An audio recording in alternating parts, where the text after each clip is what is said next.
Hey everyone, welcome back to our channel. If you're working with Google Sheets, you know how annoying empty rows can be. They clutter your data, make formulas tricky, and just slow you down. In this quick tutorial, we'll show you exactly how to delete those empty rows in Google Sheets for 2025.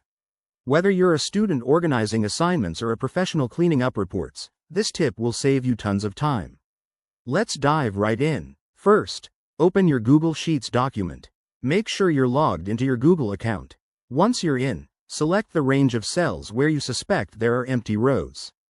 You can do this by clicking and dragging over the rows, or simply click the corner of the sheet and press Ctrl+A to select everything. Next, go to the top menu and click on Data. From the drop-down, select Create a Filter. This will add filter arrows to your column headers. Now, click on the filter arrow in the column that has the empty rows. Usually the first column works best.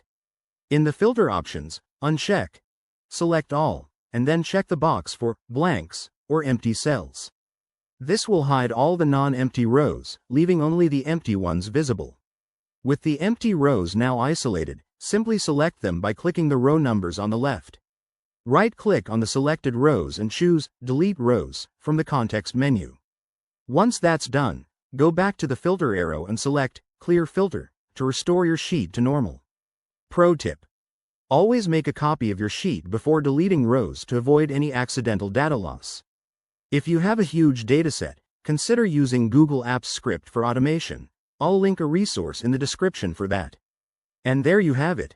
You've successfully cleaned up your Google Sheets by deleting empty rows. This method works seamlessly in 2025, keeping your spreadsheets tidy and efficient. If you enjoyed this tutorial, hit that like button, subscribe for more tech tips, and drop a comment below if you have any questions. Thanks for watching, and see you in the next video.